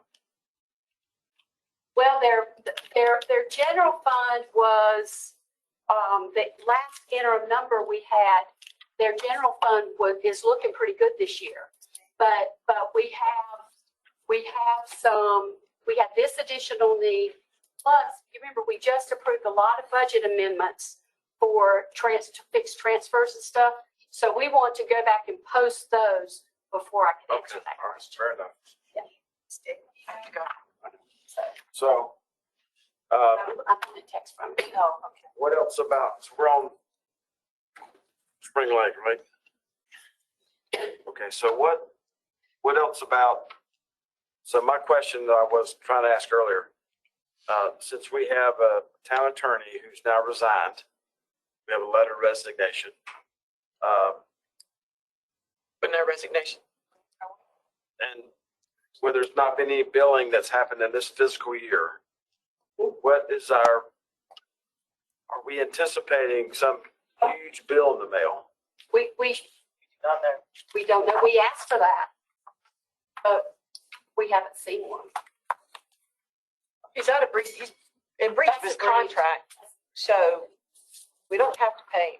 Spring Lake does not have to pay. He's in breach of contract. He can still, I know it, but he's in breach of contract. And then he'll have to prove what he did for him.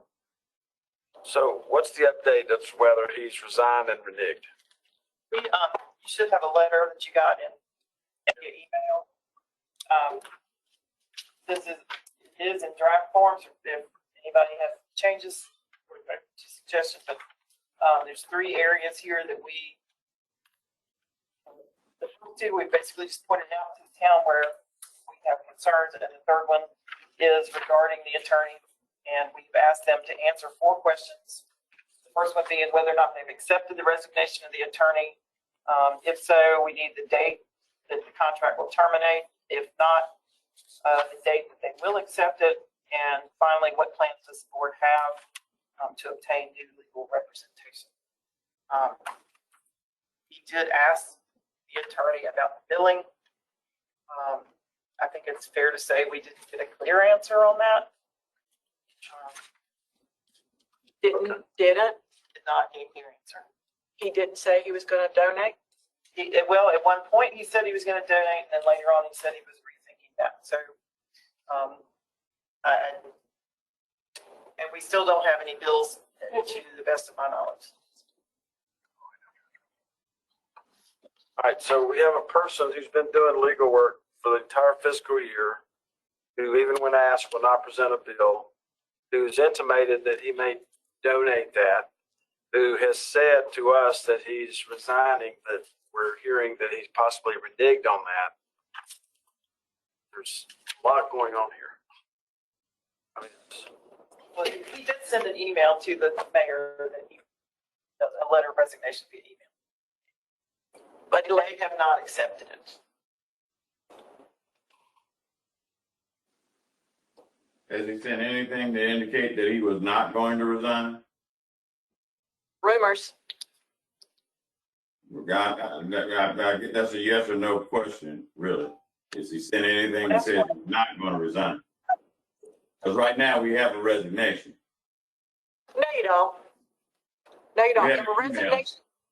No, you Yeah, got a you- resignation. You got a resignation that says when they accept it. So you have It's a not been resignation. accepted, so you don't have a resignation. Right? If he's in breach, No, then When's the contract run out? Well, all right, hang on, let's give Secretary Penny. Go ahead, Secretary Penny. When does this contract run out? 2023. Unless there was a 30-day, this is Cindy, a 30-day written notice on either side. Well, there were 3 ways. but And he gave that's a one. resignation and he said, and from what I read, they had he gave them his 30-day option. They could shorten it. But he would be willing to have it shorter than 30 days. Right. But there was nothing that indicated he would want it to extend beyond 30 days. Correct.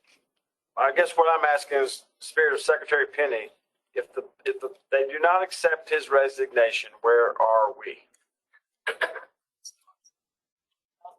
The last time I looked, the 13th Amendment still applies. You can't force a person to, he's given his notice. You can't force him to work. No, but, okay, but if they decide not to accept his resignation, 13th Amendment, unless he agrees, he would have to agree to continue to work. but he's been working the whole fiscal year and hadn't sent a bill in. The But other he's side of still- it is he doesn't want to leave. He does not want to go. He would still have to agree to continue to work then. Okay. Well, I think that's what he's hoping they won't accept his resignation, and then he'll say, okay, I agree to work. That's where I think all this is going. Mr. Garner, This General is Mr. Counsel. Garner, General Counsel. Secretary Penny is exactly right. So he has resigned according to the contract, but it right his 30-day notice. The town doesn't need, I mean, he said he would leave before that. He could accommodate a sooner departure with their express consent, but he's provided his 30-day notice in accordance with the contract. So according to his agreement with the town, his contract ends 30 days from when he provided his notice, March 23rd. April 23rd, he's done. Right? Now, whether he is paid for invoices we have not received yet, that's another question. All right. So if we're sitting here this time next month and he's still a town attorney, then what? He's not. Right? There would have to be a new agreement. That's exactly right. Secretary Penny is correct. So April 23rd, according to what y'all are saying, April 23rd, he is done. That's 30 days from this letter. Correct? Or soon. Was Mr. Charleston involved in the earlier transaction we were talking about with the fire station? This is Cindy Aiken. He came in after it was already underway. Yes, and he came in before, while it was already underway. And one other, if I just want to add one other thing, as you know, we did not take over Spring Lake until October. We had been monitoring it, but as you know, as we know, as every day goes by, we were finding out more and more issues.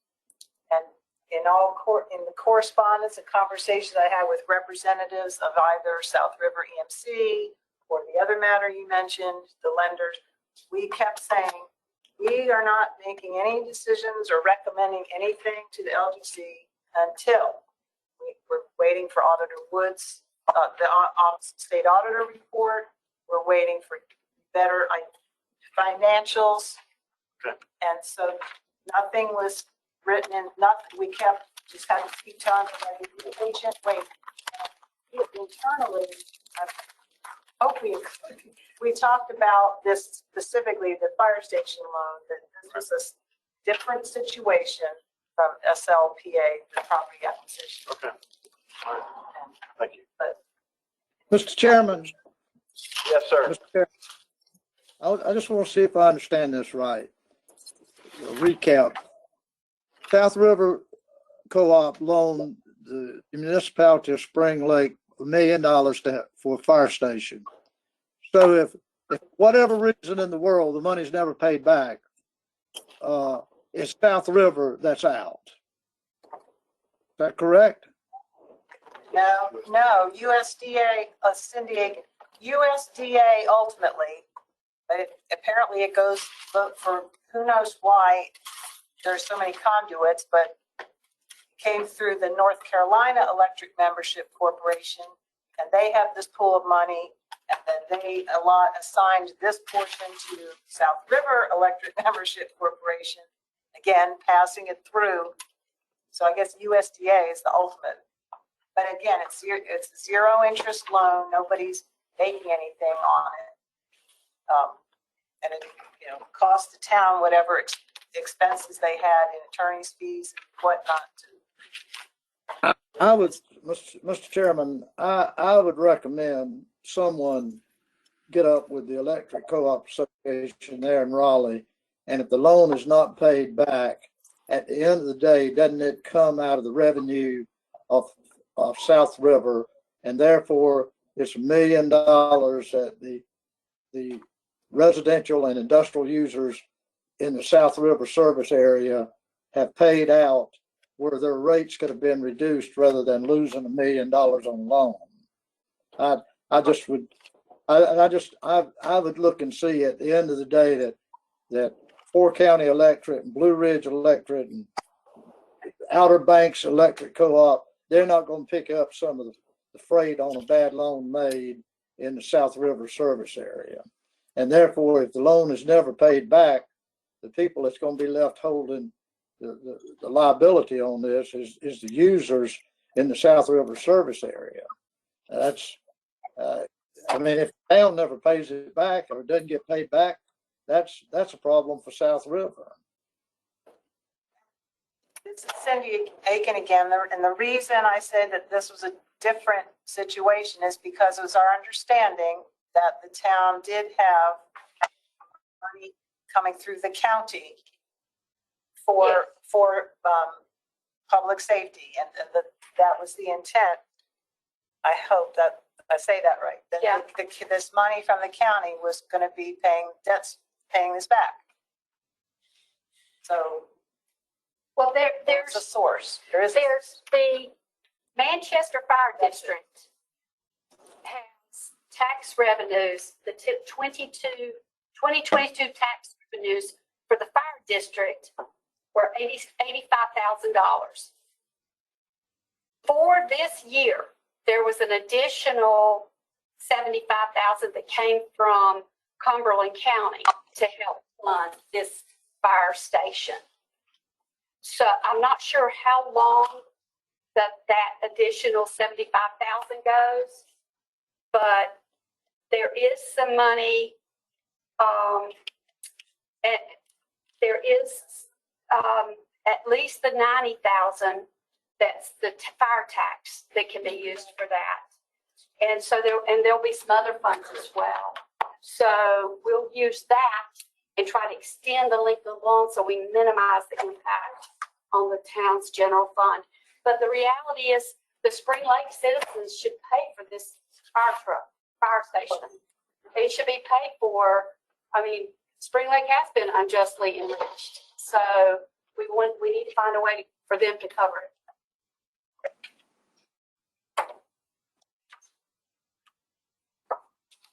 Okay, there are two other items in the letter I just wanted to review briefly. The first one is item number 1 in the letter. Over the last 2 weeks, the board dismissed the previous interim manager and hired a new interim manager without holding a vote in open session. They can, of course, have the discussions in closed session, but final decisions have to be made in an open meeting of the board. And so we've directed them to some guidance on that topic for future reference.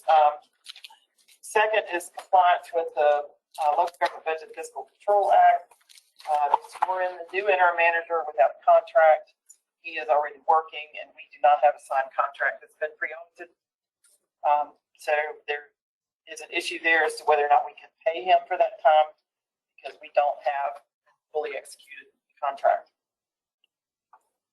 And then the last item, which was part of number 3, on March the 28th, staff, including Susan, went to the board meeting in Spring Lake with financial information to present to the board, and they were not allowed to present it. We acknowledge that we missed the 5-day deadline to get board information in their packet. We did not know that there was a 5-day deadline, five days preceding the board meeting, date of the board meeting. We will make that deadline going forward. But there was really no reason that the staff could not have presented that information verbally to the board at that meeting. They were fully prepared to do so, and were not allowed to. That just is contrary to what needs to happen. Is that everybody needs to be aware of where they stand financially. And I hope that does not happen again. So they violate open meetings laws, and then they hold us to a 5-day standard that we were unaware of. Well, we had been asked, let me clarify, because I had learned something.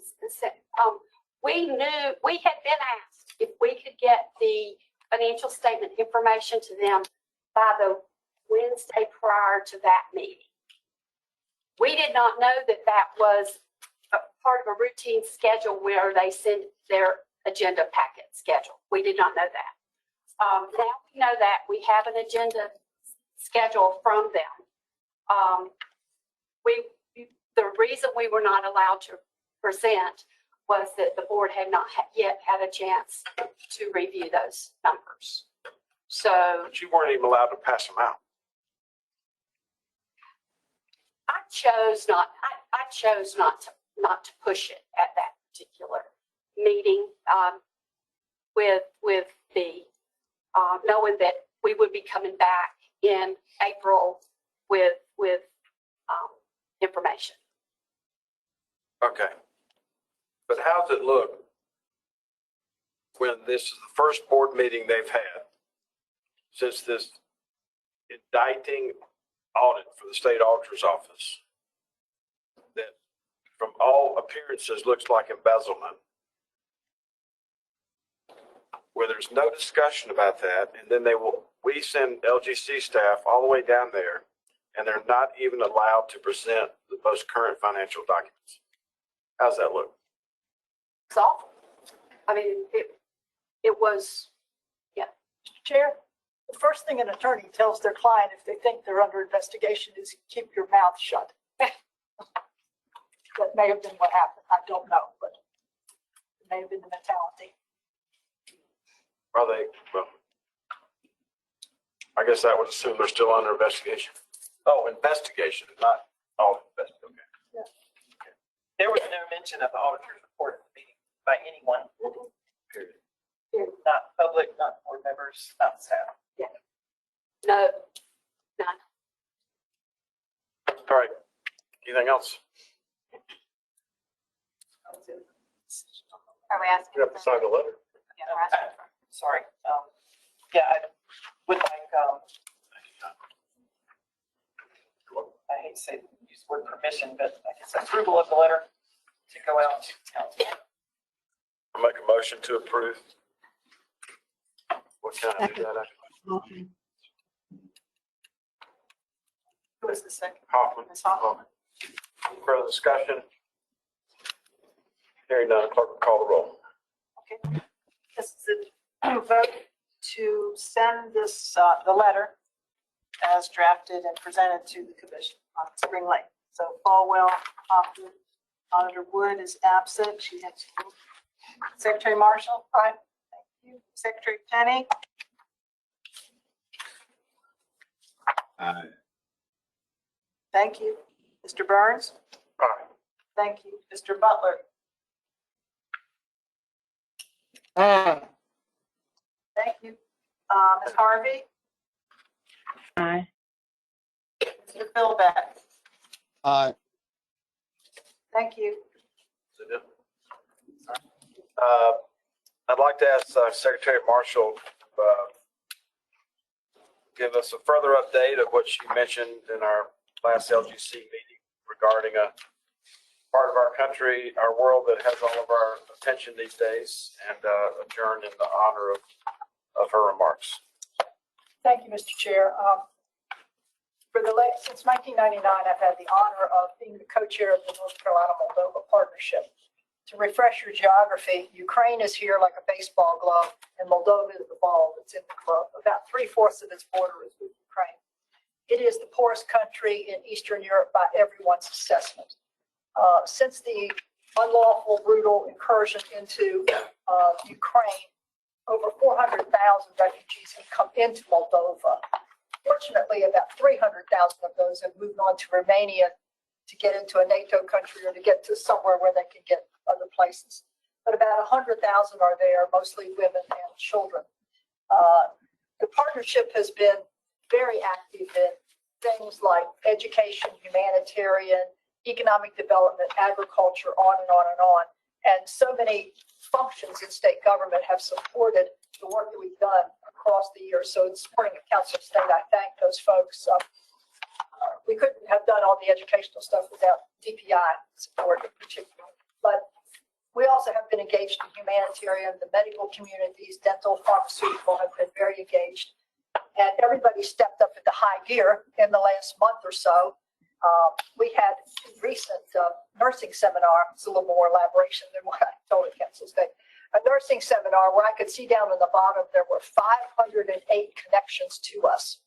And in looking at the little rectangles and squares, you would see 5 nurses. You would see 8 nurses because they were in conference rooms to get this. We may have reached 1,000, 1,500 nurses on that particular call. And that was an expert from Chapel Hill who has done refugee work in Haiti and Katrina, and to talk to him. And another was a nursing professor from somewhere, I think the Chicago area, who was a real expert on the psychological aspects of not just the refugees themselves, but the healthcare providers and their care and keeping their morale up and the things that they need to do to be helpful to the people that are there. So it's in a very precarious state, and since it's also not a NATO country, it feels very vulnerable. There is a Russian separatist section there, and the people are under horrific stress because their families have gone to work in Ukraine. Their families also work in Russia, and there's no real good economic development. So all these people that go away, they're able-bodied working age, send back remittances to the old folks and the young folks that stay in Moldova. So in your heart, please pray for the concern of the Moldovans, the Ukrainians. The North Carolina National Guard is also involved. That's how the partnership actually got started, and they help their national forces with non-lethal work, civil preparedness, the kinds of things that the National Guard does around here. So they're our partners in more ways than one. They're partners in our hearts. So hope everybody, there was a nice article in the News Observer over the weekend at length about what had been done. We can get copies sent out to everybody if you didn't see it. So thank you all very much. And indeed, we need to hold them in our heart and in our prayers. Thank you for that, Secretary. And with that, we'll accept that as a motion to adjourn. Do I hear a second? Second. Any further discussion? Hearing none, the clerk will call the roll. Secretary Penny, Aye. Mr. Butler, Aye. Ms. Harvey. Thank you, Councilwoman Hoffman, Aye. Mr. Philbeck, Aye. thanks, Treasurer Falwell. Aye, we're adjourned. Thank you all very much.